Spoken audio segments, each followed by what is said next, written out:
गुरु जी ने अपने शब्द वचनों में कई बार कहा है कि गुरु जी की एक संत की, एक गुरु जी की क्या महत्ता होती है। तो थोड़ा सा मैं उसी को ही दोहराना चाह रहा हूँ, और यही दोहराना ही है। ये जिसकी समझ में आ गया उसका बेड़ा पार हो। क्योंकि जैसे क्लास टीचर होता है ना, वो अपने सॉल्यूशन को, अपने हल को तब तक विद्यार्थी के सामने दोहराता रहता है जब तक विद्यार्थी की समझ में ना आ जाए। तो वही चीज यहाँ दोहराने की कोशिश की जा रही है कि जब तक ये चीज समझ में ना आ जाए तब तक हम अपना कदम आगे नहीं बढ़ा पाएंगे। आपने सुखदेव मुनि का नाम सुना होगा। व्यास जी के पुत्र थे। वैसे तो व्यास, बहुत सारे व्यास हुए हैं, क्योंकि व्यास कोई नाम नहीं था, एक पद था, एक उपाधि था, एक स्थान था। तो 8वें व्यास के पुत्र थे सुखदेव मुनि। बहुत से तो जानते हैं कि भगवान श्री कृष्ण के समय में व्यास जी हुए हैं, वो 24वें व्यास थे। तो जो 8वें व्यास के पुत्र थे सुखदेव मुनि, उन्होंने बहुत तप किया। उन्होंने बहुत तप किया और अपने तप के बल पे ही वो बैकुंठ जाने के लिए उसने यात्रा शुरू कर दी। इतना तप किया कि वो बैकुंठ जाने लगे, बैकुंठ के रास्ते पर चल दिए। अब जब चल दिए तो रास्ते में इंद्र का शासन आया, यानी जैसे हम स्वर्ग लोग कहते हैं। अब इंद्रदेव ने कहा कि ये तो उचित नहीं है। अब क्या उचित नहीं है? क्या तप के बल जाना बैकुंठ उचित नहीं है? नहीं, ये तो उचित है, परंतु एक नुग्रह होकर वहां जाना उचित नहीं है। यानी गुरु को धारण किए बिना वहां जाना उचित नहीं है, और अगर वो चला भी गया तो उसको कोई अंदर प्रवेश नहीं मिलेगा। इसलिए गुरु का धारण करना बहुत आवश्यक है। अब जब उसको लौटा दिया, उसको बाग से लौटा दिया, लौटना ही पड़ता, और लौटा दिया तो उसने कहा अपने पिता से, व्यास जी से, कि मुझे इस तरह से निग्रह कह के वापस भेज दिया गया कि अच्छा अगर ऐसा है तो तुम एक गुरु धारण करो। उन्होंने बृहस्पति देव को गुरु बताया और सुखदेव मुनि ने बृहस्पति गुरु को गुरु धारण कर लिया। उन्होंने अपने हिसाब से उनको जो तप साधना करानी थी कराई, लेकिन वो तप साधना कहाँ तक सुखदेव मुनि को पहुंचा पाई? वो त्रिकुटी पार तक उनको पहुंचा पाई। बृहस्पति गुरु जी ने, बृहस्पति देव ने उनकी कहां तक यात्रा करा दी? त्रिकुटी पार तक उनकी यात्रा करा दी। अब क्योंकि उसके अंदर लगन थी कि भाई मेरी मंजिल तो त्रिकुटी पार नहीं है, मेरी मंजिल तो कुछ और है, उसको मैं कैसे प्राप्त करूं? फिर व्यास जी ने कहा कि अगर तू उस पद को पाना चाहता है, उस उच्च पद को पाना चाहता है, उस अंतिम पद को पाना चाहता है, तो इस संसार में, इस समय में मात्र एक ही ऐसा तत्वदर्शी है जो तेरी इस यात्रा को पूर्ण करा सकता है, और वो है राजा जनक। क्योंकि वही एक ऐसे तत्वदर्शी इस समय पर मौजूद है जो तुम्हारी इस यात्रा को पूर्ण करा सकने में सक्षम है, क्योंकि वो स्वयं भी अपनी यात्रा पूर्ण कर चुके हैं और दूसरों को भी यात्रा कराने में सक्षम है। तो महत्ता ये क्या हुई?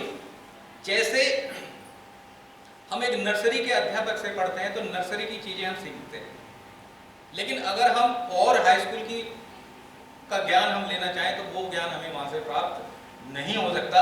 उसके लिए हमें और उच्च गुरु की आवश्यकता पड़ेगी।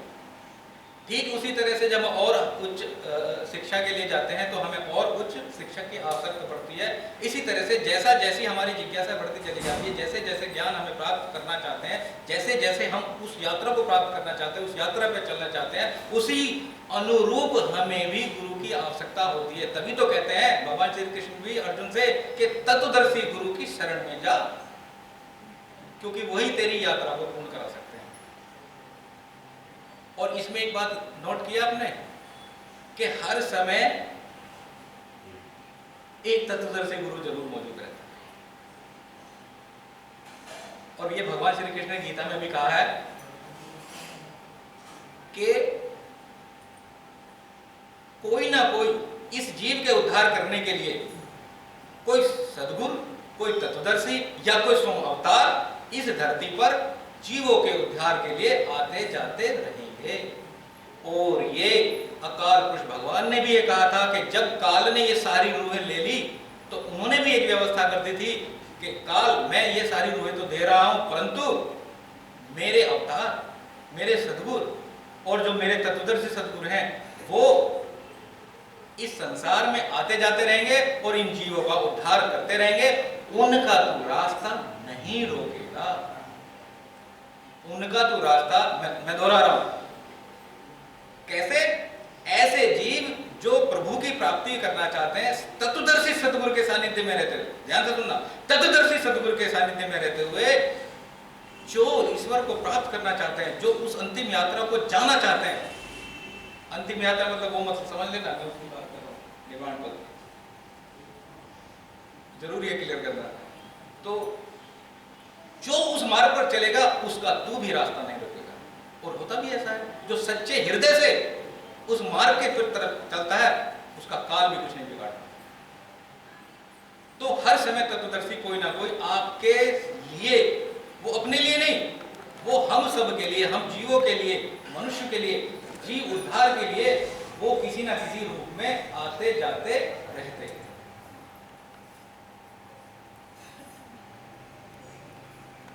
अब देखो संतों की कितनी महत्ता, इनको तो जो अवतार रूप में भी आते हैं वो भी सम्मान करते हैं।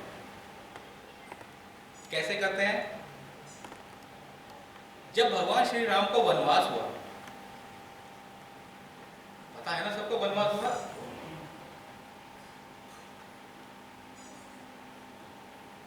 एक यहां मेरा निवेदन है, इस वाक्य को कहने पे जोर मेरा इसलिए है,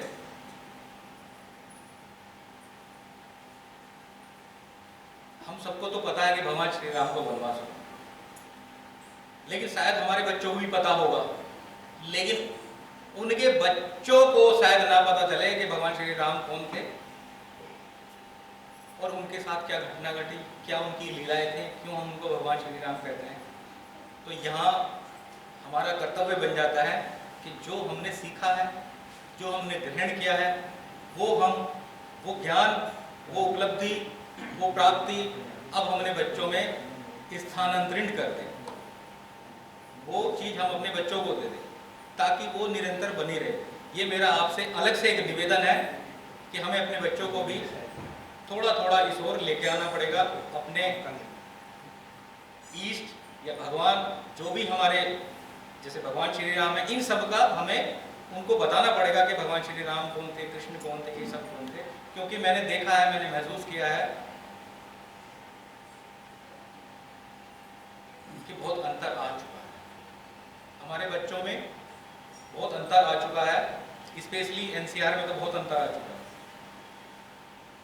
तो ये एक अलग से मेरा निवेदन है, इसका जरा ध्यान रखें। तो हम थे, भगवान श्री राम को जब वनवास हुआ तो वो दंडक वन पहुंचे। अब जब दंडक वन पहुंचे तो वहां उनको सतीक्ष्ण नाम के एक ऋषि मिले जो कि अगस्त मुनि के शिष्य थे। अब वो जानते थे कि ये तो स्वयं नारायण है, तो उन्होंने उनका आशीर्वाद लिया, स्वागत किया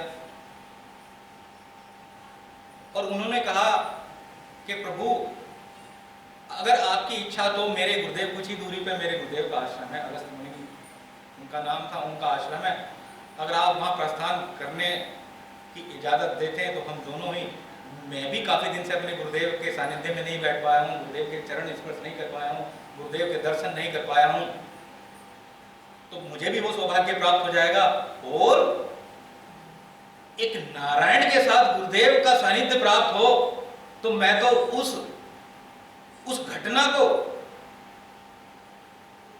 घटना के स्मरण मात्र से गदगद हो जा रहा हूं, अभी गदगद हो जा रहा हूं। और जब मैं उस सानिध्य में बैठूंगा जहां मेरे गुरुदेव भी हो और जहां स्वयं नारायण भी खड़े हो, वो चरण स्पर्श जब मुझे होंगे तो मेरा तो उद्धार हो जाएगा। तो प्रभु भगवान श्री राम तो दयालु हैं, उन्होंने कहा ठीक है चलते हैं। अब वो अगस्त मुनि के आश्रम में पहुंचे तो देखिए, जब वो अगस्त मुनि के आश्रम में पहुंचे तो सतीक्ष्ण ऋषि ने कहा कि हे मेरे गुरुवर, जिनको आप दिन रात अपने घट में भजन करते हैं, जिन नारायण का आप दिन में रात में अपने घट में भजन करते हैं, वो स्वयं नारायण आज बाहर खड़े हैं, वो स्वयं नारायण आज बाहर खड़े हैं। अगस्त मुनि तो गदगद हो गए। अच्छा, अब अगस्त मुनि जो दौड़े हैं बाहर आश्रम के गेट पर, और उन्होंने जो उनका स्वागत किया है, अगस्त मुनि ने उनका स्वागत किया, परंतु स्वयं नारायण होते हुए भी उन्होंने अगस्त ऋषि के चरण स्पर्श किए। देख रहे हैं,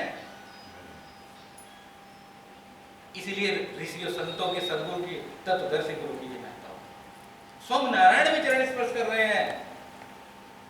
अब जब चरण स्पर्श हो गए, स्वागत हुआ, तरह तरह से अगस्त मुनि ने उनका स्वागत किया, और जब आश्रम के अंदर आए तो उन्होंने अपना सारण कारण बताया, और उन्होंने भगवान नारायण यानी भगवान श्री राम ने कहा कि हे प्रभु, मेरे आने का उद्देश्य तो ये है कि जो गुरुद्रोही होते हैं या गुरु के रास्ते में अड़चन पैदा करते हैं, यानी जो राक्षस हैं, जो यज्ञ नहीं होने देते हैं, जो तप नहीं होने देते हैं, तपस्या नहीं करने देते ऋषि मुनियों को, मैं उनके विनाश के लिए आया हूं। अब मुझे मार्ग दो, मेरा मार्गदर्शन करो। कौन कहता है? स्वयं नारायण कहते हैं, अगस्त ऋषि से कहते हैं कि मेरा मार्गदर्शन करो। अब अगस्त ऋषि क्या कहते हैं? ध्यान देने वाली कि हे प्रभु, जो इस ब्रह्मांड का स्वामी है, जिससे ये सारे जीव चराचर चलायमान है, वो मुझसे मार्गदर्शन पूछ रहे हैं। जिसका नाम सारा संसार ले रहा है, वो मुझसे पूछ रहे हैं कि मेरा मार्गदर्शन करें प्रभु। जिसके सामने काल भी नहीं टिक पाता,